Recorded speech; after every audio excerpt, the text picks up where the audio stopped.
As a freelancer working for a lot of different agencies, there's one problem that I think I and everybody really runs into. And yes, it's frustrating in the moment, but it's going to be more frustrating down the line. Oftentimes you're hired for a shoot and the client doesn't really know what they want. In this specific case, we're talking an event. One of the easiest things whenever you have a shot list, because then you know exactly what the client wants, you know they'll be happy, and your job just gets a whole lot easier. It's really easiest if I talk about a recent shoot that I had. So we're gonna relate this to an Under Armour basketball tournament that I filmed recently. Step one is doing your best to brainstorm with the client beforehand. Do they like fast-paced edits? Do they like slow-paced edits? Try and feel out their taste, because they might not give you direction in the sense of, hey, these are the exact shots we want, but if you can feel out what they do and don't like, it'll make it easier for you to call the shots and make your decisions. And now, what is the event? Is it a corporate event and there's clearly somebody there who's in charge? Maybe you want to interview them. Is there a sports event? Like in my case, are there teams that are better than others that you know you want to cover? Are you covering every team? How many edits do they want? Try and fill out at least the deliverables and then check your boxes of what you need to film. For the Under Armour basketball events, the number one thing that we typically focus on is highlights. So I know that if I'm there to cover the games and I get at least a couple good dunks, I get a couple 3-pointers, then I feel good about what I got. Because often you're just putting together a little montage if the team wins the game. In the perspective of a corporate event, are there different people speaking? Are you just filming at a convention where people are going to be coming in and out of the booth?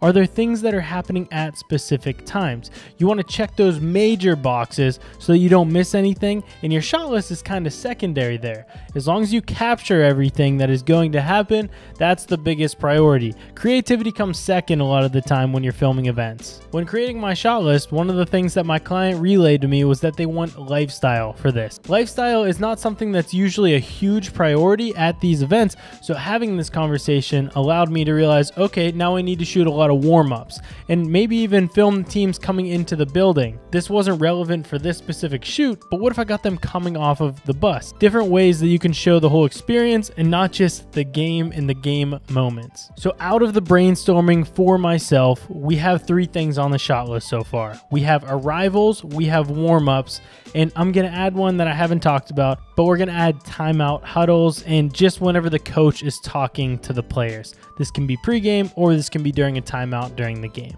Now that's very general for a shot list, so let's narrow it down so we can get a better idea of what we want to capture and how we can kind of make it our style and the client's style together. One way you can never go wrong is looking for branding. In my case, looking for Under Armour logos. Any Under Armour logo, preferably UA Next, which is the program that I'm filming for. But look for branding because they are going to love it if it's a heavy branded video. 99.9% of the time. Next, you want to discuss with the other people that are shooting. If it's just you, that's totally okay. As I mentioned before, you want to figure out what the schedule is throughout the day, and then if somebody's making an appearance, you want to get as much of them as you can because you can't redo that. Beauty shots of a space, you can do that whenever you want. It might require you staying late, coming in early, but that's okay. You want the time-sensitive things to be towards the top of your shot list so that you knock those out right away. And then take things chronologically. Kind of fly by the seat of your pants as the day goes. For me, it's getting the arrivals, then getting the warm-ups. During the warm-ups, I want to get shots of them without a jersey on. If a guy's out there with the t-shirt of the tournament that he's at's branding on it, I want to see him warming up in that. Very clearly, it's not the game. That is lifestyle. Separating the warm-ups from the game, and it's very visually clear because they're not wearing the same exact thing. Another thing that you really can't go wrong with ever whenever you're filming events is getting sound bites. For Under Armour, we were in Vegas for this tournament. So after one of the players that I was filming put his shoes on the bench, he was walking over to start shooting around to warm up, I just said to him, hey, can you give me a line quick? Something like, hey, we're out here in Vegas. I'm pumped to play. We out here in Vegas ready to get this work done. Let's get it. And he gave me that. You don't want to tell him exactly what to say, but once again, if you don't have a shot list, that probably means you don't have actors. You don't want to make everybody seem like an actor, but if you give them guidance, you're going to get something better.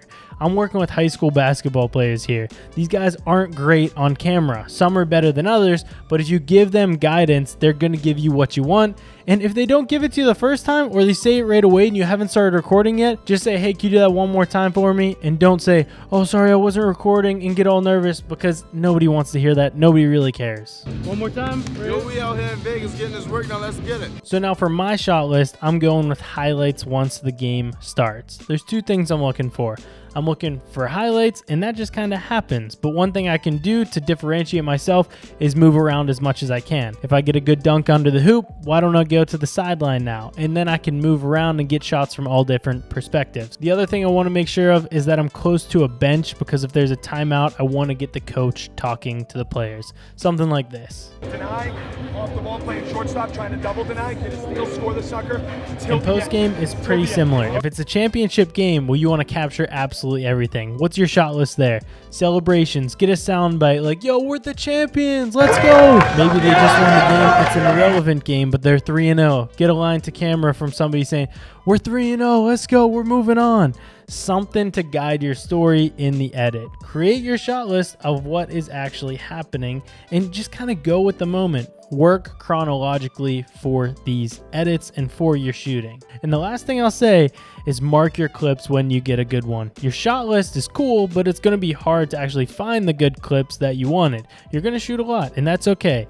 I'm all for overshooting, but when you get a good clip, you want to get an empty frame after that, so that whenever you sort your footage by name, they're all in order, and the clip before your empty clip is a banger. Find your own style. For sports, there's usually a team wearing dark jerseys and light jerseys. So if the dark jersey team makes a good play, I put my hand over the lens so it's a dark clip. If the light jersey team makes a good play, I'll go to the floor, or I'll go to a light, something that is bright. I hope this helps you with dealing with these clients that really don't know what they want. Sometimes that's just how it is, and you got to make it work. And what's going to keep you getting the calls back is actually being able to make decisions on your own and make those decisions well. Be confident in yourself. There's a reason that they're hiring you. Subscribe if you're not already. Like this video. I know it means nothing to you, but it helps me.